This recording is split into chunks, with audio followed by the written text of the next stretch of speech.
Olá, pessoal, sejam todos muito bem-vindos à Maratona de Inovação da ArcelorMittal. Esse nosso encontro é sobre marketing para startups. Esse mês está super especial aí, né, preparado pela Soleb com vários parceiros. Então, se você ainda não consumiu os outros conteúdos, dá uma olhadinha lá no site, tem muito material legal, metodologias ágeis, oficina de pitch deck e aulas sobre investimentos, tá? Tanto para quem está captando, quanto para quem quer participar aí do movimento de Corporate Venture Capital, que vem crescendo no Brasil. Hoje, a gente tem como foco aqui as startups que estão em operação, que estão com o Product Market Fit encontrado e que querem encontrar seu ponto de tração. Eu sou o Marcelo Mesonato, sou fundador da Nunca Antes, agência parceira do Assolab, e a gente vai dividir com vocês aí nossa experiência na construção de estratégias de marketing para startup e para grandes empresas, mas com foco aí nas startups que estão em operação, mas que têm equipes enxutas e que estão com o desafio de construir uma estratégia de marketing orientada para dados. Nosso intuito aqui não é esgotar esse assunto, né? São várias possibilidades. A gente sabe que muitos de vocês também já executam alguma ação de marketing. A gente quer dar um overview e passar ponto a ponto aqui quais são as possibilidades que se abrem, né, para a divulgação da sua startup no mercado e como que você pode melhor aproveitar as ferramentas para poder fazer a configuração correta e surfar aí com a melhor tática, né, dentro de cada estratégia de marketing que a sua startup resolver adotar. Bom, durante o nosso papo, aqui o nosso foco vai ser prioritariamente, né, na construção de uma presença digital robusta, né, com a produção de conteúdo e a geração de leads. A gente vai falar rapidamente sobre branding e growth, e aqui 2 pontos de atenção que, se fizerem sentido para a sua startup, devem estar mapeados, tá? A área de eventos e de imprensa. Eventos pode ser uma estratégia de entrada de mercado, você pode usar o lançamento da sua solução, um aplicativo ou uma ativação em um grande evento, se for com foco em público de massa, né? Ou mesmo fazer uma estratégia de eventos voltadas para o early adopters, né? E os influenciadores aí do seu segmento. São as pessoas que vão cascatear essa solução para outros usuários, né? Outros clientes. Então, tenha em mente que essas possibilidades existem. Se você tem budget suficiente para isso, é uma boa ação, né? Um bom investimento. Na área de imprensa, o seu objetivo aqui é achar espaço orgânico, né, nesses grandes veículos. Então, por isso, a gente recomenda uma estratégia de RP com uma equipe de PR afinada aí, né, com proximidade com os grandes veículos, vai te ajudar a pensar o que da sua inovação é notícia. Se você está fazendo alguma disrupção de mercado, seguramente você vai ter alguma porta de entrada aí nesses grandes veículos. Então, como que a gente transforma a sua solução, o seu produto em notícia, né? Esse trabalho vai ser uma dobradinha com o pessoal de RP e pode ser uma boa estratégia tanto de entrada quanto de escala, né, momentânea. Então, se você identificar alguns momentos que tenham tração, você pode aumentar a sua base de usuários ou de visitantes ou de clientes a partir de uma aparição aí nesses grandes veículos. Então, durante a apresentação, a gente vai indicar algumas ferramentas. Hoje em dia, a gente trabalha aqui com o RD Station. Então, muito das nossas indicações do pensamento vai ser em cima de uma ferramenta tudo em um, onde você consegue cruzar as informações e ter uma maior inteligência de dados. De qualquer forma, se você ainda não está convencido, deveria estar, né? Principalmente se você já está em operação, esse momento é crucial que você tenha ferramentas, né, que possam te ajudar a ganhar escala, né? E nada melhor para ganhar escala do que entender o que realmente está acontecendo, de onde estão vindo as principais oportunidades e quais são os principais gargalos que você vai ter que atacar aí durante a sua estratégia. Então, antes de contratar uma ferramenta tudo em um, ao longo da apresentação que você vai poder baixar aqui no final, tem links e indicações de configuração. Então, durante o nosso papo, a gente não vai focar na configuração em si e na abertura dessas ferramentas para poder fazer as configurações ali no momento, mas você pode assistir isso com calma depois, baixar, acessar link a link e ver como aproveitar melhor aí as informações e o conteúdo. A gente vai começar aqui pelo branding, né? Uma parte que muita startup erra aqui no contato da Solab. Agora é o momento de escala, de colocar mais verba em marketing. Então, assim, o branding está bem feito, ele realmente representa os valores e passa toda a força que a sua marca tem. Ela vende o seu ponto de diferenciação dos concorrentes de forma efetiva. Então, revisite o seu branding, dá uma olhada como foi construído. Ele partiu da estratégia. Qual que é a sua estratégia de negócio e como que a sua estratégia de marca vai ser construída para dar conta de incentivar ou de acelerar os resultados estratégicos propostos ali, comprometidos, né, com parceiros, futuros investidores no plano de negócios. A gente aqui gosta de começar no Nunca Antes pela promessa única de valor, que vai virar um mantra da sua startup e vai guiar toda a sua estratégia de branding, de marketing, né? O que faz com que a sua startup seja diferente dos concorrentes? Então, a gente usa aqui o modelo do Steve Blank, que é o XYZ. Então, sua startup faz X para ajudar a pessoa a fazer Y com ou por meio de Z. Nessa construção, você vai ter tanto a solução, o que você faz e qual é a proposta de valor, qual é o benefício final que essa solução gera para o seu usuário. Você tem um exemplo aqui na apresentação que você pode usar como base. Bom, branding revisitado, ponto de diferenciação dos concorrentes, né? Mapeado, agora é a hora de você criar a sua estratégia de marketing. É muito importante que a estratégia de marketing esteja alinhada à estratégia de vendas, né? E uma boa tática é começar pelo sentido inverso. Qual que é a meta de vendas para que esse negócio seja viável? E começar a sua estratégia de marketing a partir daí, pela jornada de compra do cliente potencial e também pela complexidade que a sua solução oferece.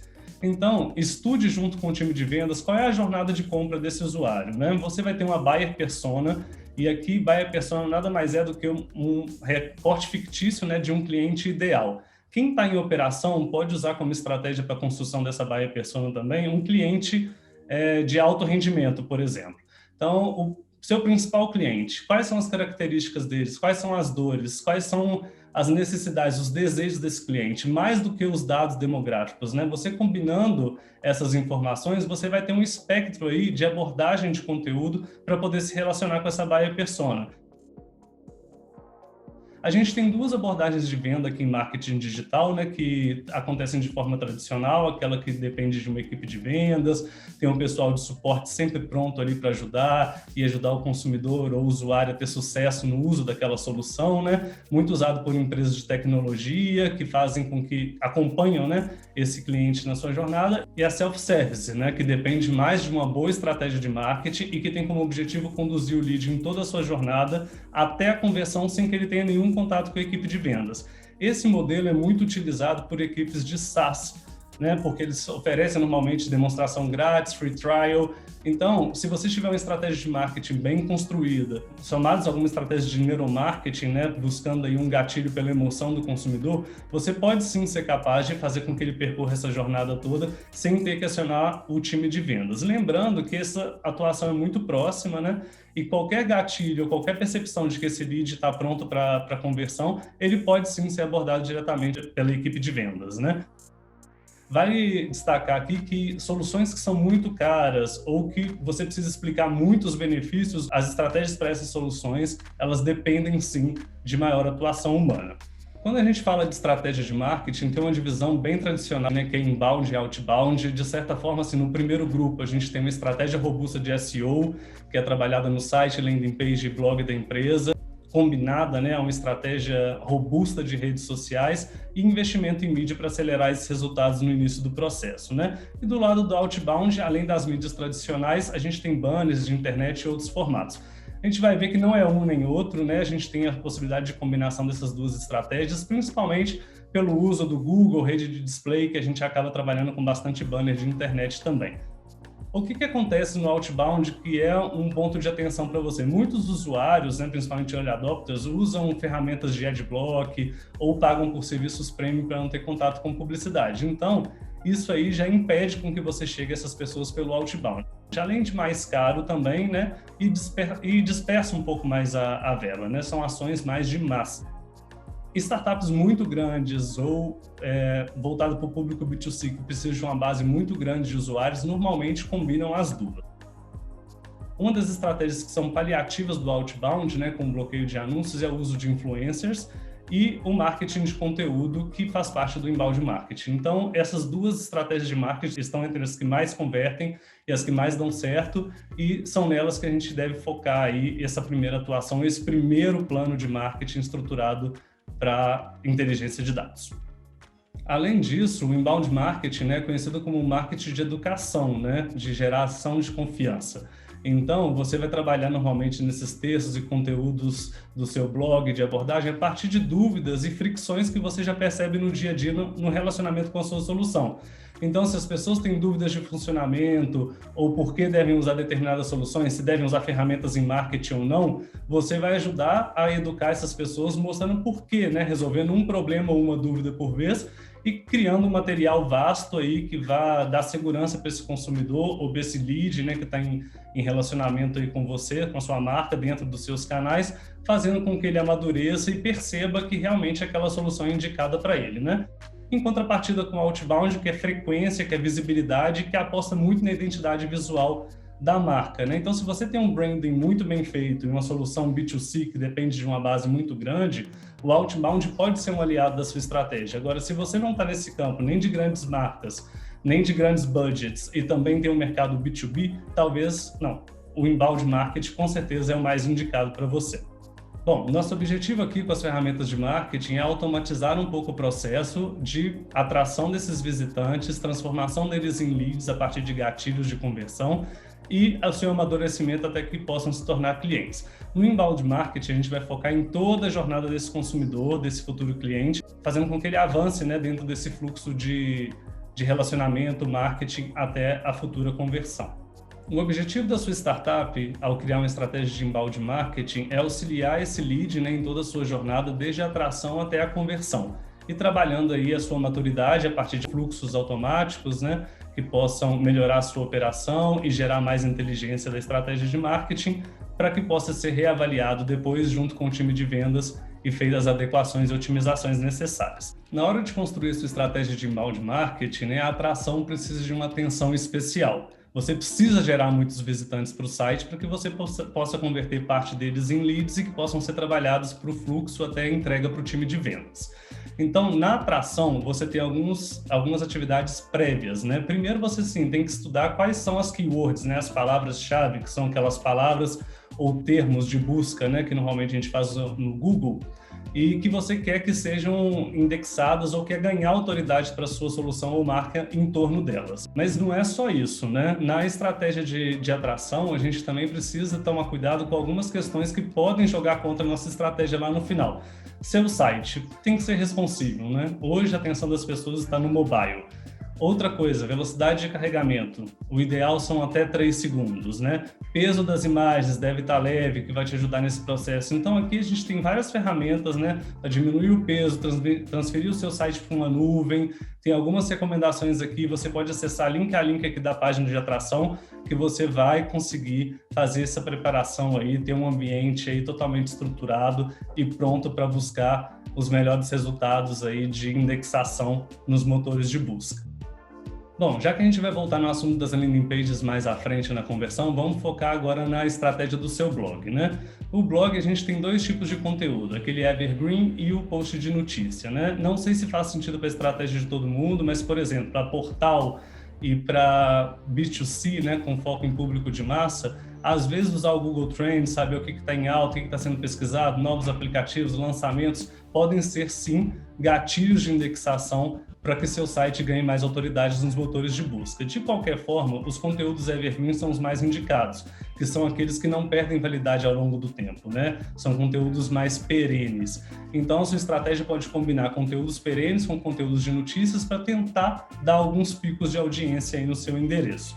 Mais do que isso, a construção de uma estratégia de palavras-chave, né? A gente tem aí uma divisão clássica de long tail e short tail, né? Cauda curta e cauda longa. Normalmente, cauda curta são expressões pequenas, é marketing, inovação aberta. Esses termos, né, têm um volume de buscas maior, de qualquer forma, eles trazem uma audiência menos qualificada, né, menos preparada para a conversão.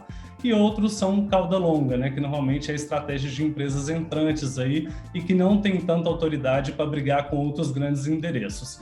Então, marketing digital para startups em operação, por exemplo, seria uma cauda longa, né, que provavelmente traria público bem mais propício a converter e a criar já uma estratégia de marketing aqui com a gente, por exemplo.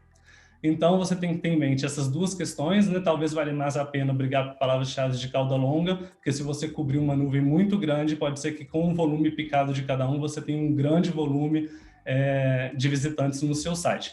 Um ponto que você vai levar em consideração na hora de escolher essas palavras-chave também é a dificuldade de ranqueamento, e aí a gente tem algumas ferramentas aqui também para indicar, né, a dificuldade de posicionamento na primeira página do Google de forma orgânica, de forma paga também, né, e o custo por clique, normalmente, que é pago nos leilões em relação a essas palavras-chave que você tem interesse, né? Comparando volume de busca, dificuldade de ranqueamento e preço, você vai saber fazer a melhor escolha aí dentro das realidades da sua startup do momento.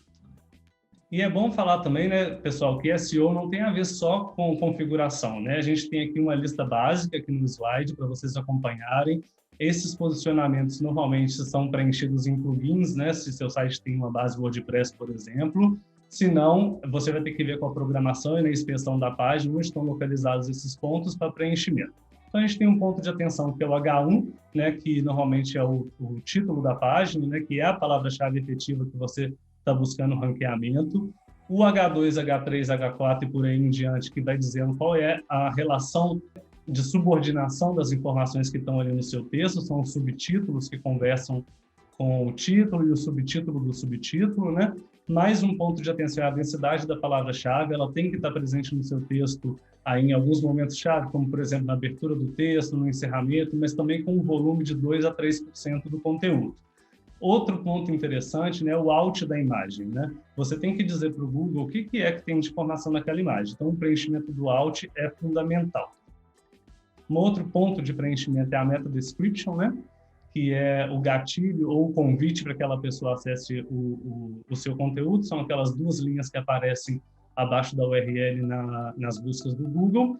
E ele tem um tamanho ideal, né, de 153 caracteres, assim como o título também tem em torno de 55 para mobile, 63 para desktop. Mas, apesar de não influenciar no ranqueamento, ele é um aliado de conversão, né? É ali que você tem que deixar o gatilho e convencer a pessoa de que ela tem que acessar aquele conteúdo, que ela vai encontrar as informações relacionadas à palavra-chave que está sendo buscada.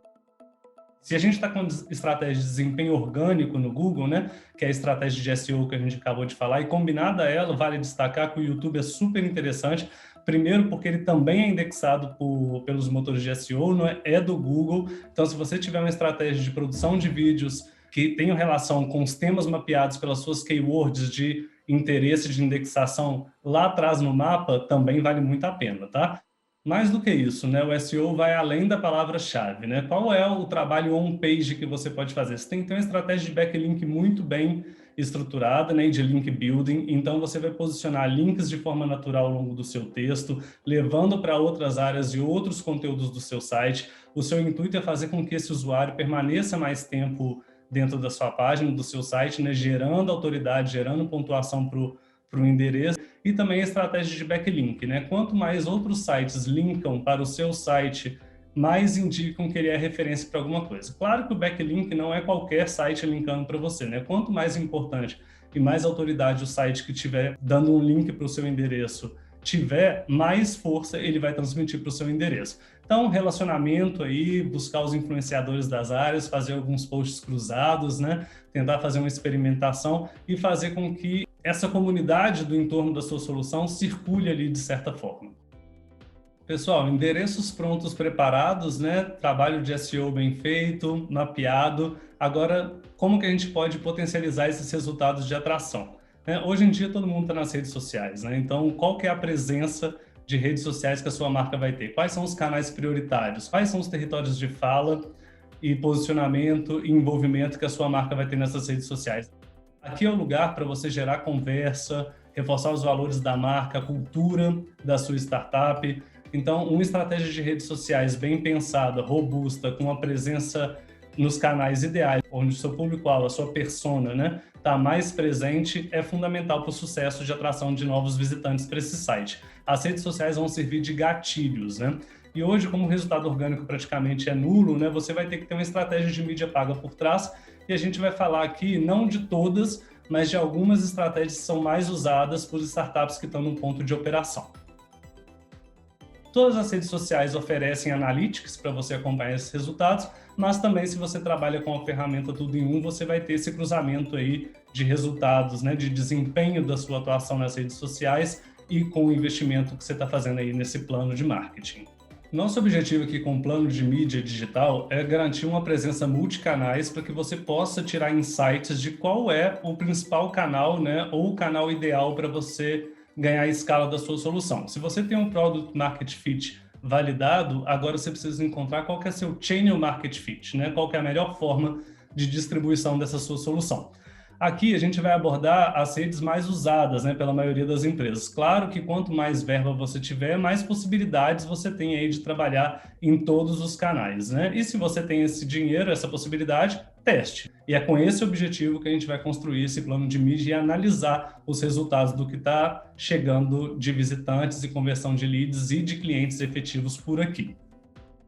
De uma forma geral, né, a maioria das pessoas usa Facebook e Instagram, mais Google, né, com o YouTube. A gente tem como possibilidade o Search, que é a pesquisa paga, que a gente já falou, né? Você tem que avaliar também qual é o custo por clique que está sendo pago por aquela palavra, ver se ela faz sentido dentro da sua estratégia, dentro da sua verba, né, de marketing.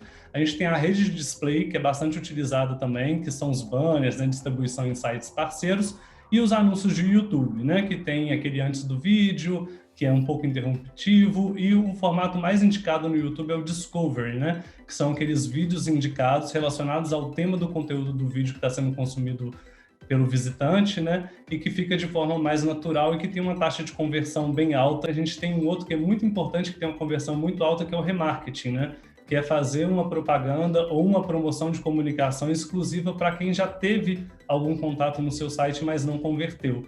Então, aí é a importância da frequência também, né? Muitas vezes a gente convence a pessoa pela segunda ou terceira vez com essa estratégia de remarketing, então ela tem que estar presente aí no seu plano de mídia. No Instagram e Facebook, você tem aí estratégias combinadas, né, de alcance e reconhecimento de marca. A gente normalmente opta por reconhecimento de marca, que é a pessoa que viu e, de certa forma, teve uma certa atenção ali a sua comunicação, né? E o alcance vem a reboque aqui no caso dos nossos clientes, né?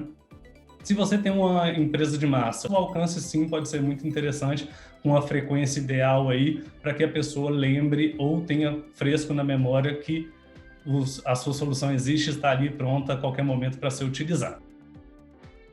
A diferença do alcance, né, para o reconhecimento de marca é a entrega, né? Se no alcance você entrega um curso por 1.000, né, a cada 1.000 pessoas que viram você paga determinado valor, no reconhecimento de marca você paga pelo lift, né? Lift é aquele usuário que viu, que teve alcance, né, que foi impactado pela sua comunicação e que de certa forma prestou atenção. Como é que o Facebook e o Instagram medem isso, né? Se você é um usuário que normalmente fica 1,5 segundo em cada tela e você viu essa comunicação e ficou 1,7 segundo, por exemplo, você é um lift.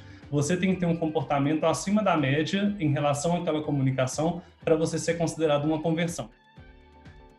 Outro objetivo muito usado, né, é o CPC, né, que é o custo por clique, que é o tráfego para o site, e isso só é usado por empresas que precisam gerar muita visitação no site, né? Se você tem como foco lead e conversão, tem um objetivo mais indicado para isso, né, que é o próprio objetivo de conversão, e aí que entram algumas questões aí específicas que vai demandar um pouquinho de conhecimento em TI ou alguém especializado em mídia digital, com familiaridade em programação, né, pelo menos que não tenha medo de código, porque nesse momento a gente vai ter duas ferramentas aqui muito importantes, né, que é o Pixel do Facebook, que é o tracking que vai acompanhar a conversão, desde o alcance, a visitação e conversão desse lead que veio pelo Facebook, e o Google Tag Manager, né, que é uma inserção de código no seu site, e a partir dali você consegue fazer o rastreamento das campanhas do Google e outras ações de tracking também que podem ser executadas no seu site.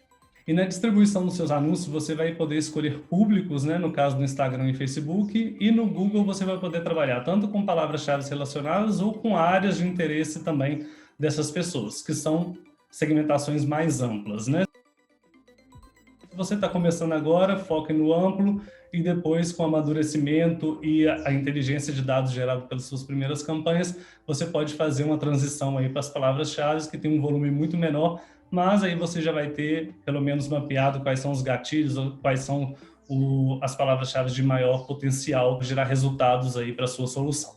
né? Nas redes sociais você tem outras possibilidades, né, que são listas. Então você tem listas de leads que são parecidos, né? Você tem lista de leads mapeados. Você pode subir essa lista no Facebook para que ele busque pessoas, né, que têm comportamentos ou características similares àquela base de leads que já é mais qualificada, que já tende a maior conversão.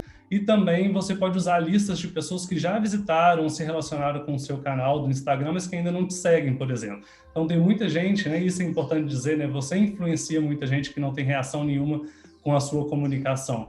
Então, por isso que a métrica da vaidade é perigosa, né? Porque você influencia ou você inspira muita gente que simplesmente não tem reação nenhuma diante do seu conteúdo, mas que, de certa forma, captaram a mensagem. Por isso que a questão do lift, né, do reconhecimento de marca, também é um ponto interessante para você descobrir se você tem gerado atenção por um valor razoável, né, que compense aí dentro de toda a estratégia de custos aí na aquisição de novos clientes. Pessoal, avançando aqui para a conversão, né, a gente trabalhou muito a atração, então são várias possibilidades, distribuição de anúncios, presença digital robusta, backlinks com parceiros construídos, né? Então agora você, depois que esse visitante chegou na sua página, qual que é a sua principal função, né? Fazer com que ele converta. Agora, um ponto de atenção: por que a gente não leva o visitante para o site, né? O site normalmente tem muitos pontos de escape, né? Tem rodapé com redes sociais, tem abas diferentes, o blog. Apesar disso, a área de contato também é uma área de conversão de leads, né? Combinada a ela, você pode colocar no seu site, né, para tentar ter gatilhos mais interessantes e multipropostas, né, de conversão desse lead. Você pode ter um widget do WhatsApp, por exemplo, para abrir contato direto com o pessoal da comunicação ou vendas, chats, pop-ups de rolagem que aparecem no momento de conversão, de consumo do conteúdo da página, pop-up de abandono da página, né? Quando a gente vê que quando a ferramenta percebe que o visitante vai abandonar a página, né, ela libera um gatilho de pop-up que pode ser uma conversão, por exemplo, em newsletter, para reunir as principais informações. E por que a gente leva o lead normalmente para uma landing page, né? A landing page não tem abas, né? É uma página única, então ali o lead está completamente focado na informação. Além disso, a landing page normalmente ela está muito mais alinhada à mensagem da comunicação que fez com que esse visitante, né, virasse um tráfego para aquele ambiente. Então, sair de uma mensagem e cair num site geral pode deixar muita gente perdida. Agora, sair de uma mensagem e entrar numa landing page completamente construída, pensada no complemento daquela mensagem, pode ser super interessante para a conversão. Então, de forma geral, na landing page a gente tem um argumento emocional, um argumento racional, né, e um CTA muito claro, qual que é o pedido de ação daquele visitante. E normalmente por formulários com nome e um contato pessoal, né, que pode ser e-mail ou WhatsApp, essa pessoa já se torna um lead, você já tem aí a possibilidade aberta de comunicação direta e relacionamento de médio prazo para fazer com que esse lead amadureça e chegue no final, no fundo aí do funil, né, virando mais um cliente para a sua solução ou startup. Outros triggers, né, que a gente usa aí para geração de lead, né, é desenvolvimento de materiais ricos, né, como e-books, cursos e aulas. Se hoje menos gente, né, consome e-book, as aulas e os cursos estão em altas, então pode ser uma alternativa interessante aí para sua marca. Além disso, outros materiais, né, como white papers, que são guias técnicos de aplicação. Você pode ter uma abertura, por exemplo, de avaliação gratuita junto com esse potencial cliente, ou mesmo um gatilho promocional, né, se faz sentido aí para a sua solução startup, né, antes de abandonar, teste grátis, um free trial, ou mesmo se você pagar agora, né, na conversão imediata, desconto de X%, são outras estratégias muito usadas e que têm resultados muito interessantes para diversos segmentos aí de atuação. Atração feita, conversão bem sucedida, né, começa o momento de relacionamento com esse lead, né? Praticamente vai ser um relacionamento por e-mail, né, que é um contato direto, pessoal, onde você vai poder trabalhar aí informações que façam com que o lead percorra essa jornada, percorra esse fluxo, e aí o seu papel é fazer com que ele fique maduro o suficiente para ser abordado por vendas ou que converta se você tiver na estratégia self-service, né, que a gente falou lá no início. Aqui é interessante saber que não vale manter o lead a qualquer custo, né? Você vai criar uma régua aí, normalmente de 3 a 5 e-mails, vai testar essa maturidade, ver se você consegue transferir o lead de fluxo, né? Ele pode ser um lead muito pouco maduro e pode passar por uma maturidade média, por exemplo, e um outro fluxo de nutrição. Então, você tem esse papel, né, de levá-lo para outro fluxo e levá-lo ao fim do fluxo total também. Mas se você perceber em algum momento que esse lead não vai converter, que ele não tem muito potencial, ou que ele não está interagindo com nenhuma das suas informações, você pode tentar um e-mail de breakup, que é aquele e-mail que a gente chama de ameaça, né, que faz um gatilho de interrupção de comunicação, como não vamos mais falar com você, mas estamos aqui à disposição com a melhor ferramenta de marketing no mercado, por exemplo, e isso pode virar um gatilho para que esse lead desperte atenção e passe a ser mais ativo dentro desse fluxo. Mais do que isso, é importante saber que o lead não precisa percorrer o fluxo todo que você pensou, né? A qualquer momento ele pode estar maduro o suficiente, virar uma oportunidade, sair desse fluxo genérico e ir para um fluxo mais específico, né? Como a gente falou, ou mesmo já ser abordado direto por vendas. Então, nos e-mails que você vai mandar aí na sua régua de comunicação, né? Você vai inserir links e produtos, por exemplo, como e-books ou testes que sirvam como gatilhos de tracking, né, que você vai mapear a ação dentro do e-mail, para que esse lead saia dessa abordagem genérica e passe por uma abordagem mais efetiva e mais pensada para a venda. Pessoal, venda realizada, é hora de avaliar o desempenho do marketing, né? Então, quais são os clientes que foram gerados, de onde que eles vieram, quais foram os principais gargalos encontrados nesse fluxo, quais foram as principais oportunidades percebidas para que elas possam ser usadas na otimização dessa campanha.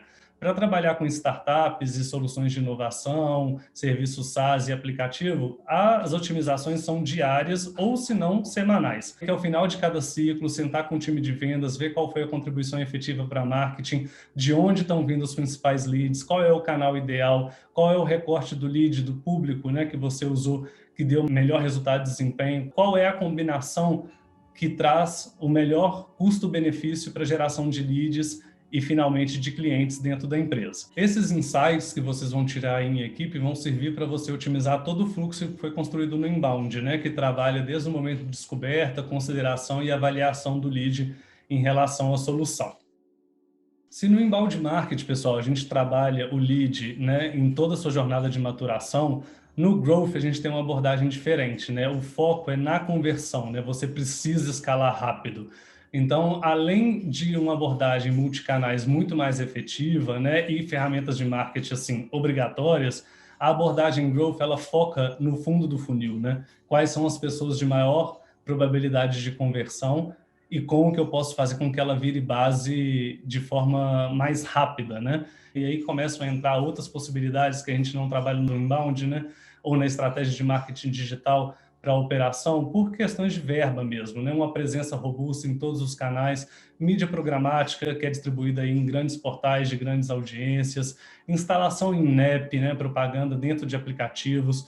Então, assim, hoje em dia eles são muito concentrados pelas grandes startups, né, os unicórnios, praticamente, assim, com os leilões, tomam conta desses espaços, que são espaços nobres, né, de bastante audiência, e que na sua estratégia de growth eles devem ser considerados aí, pelo menos, como abocanhar um determinado segmento de lead aí dentro dessas possibilidades de distribuição. E, além disso, o growth também trabalha a retenção e a otimização, né, desse cliente novo, né?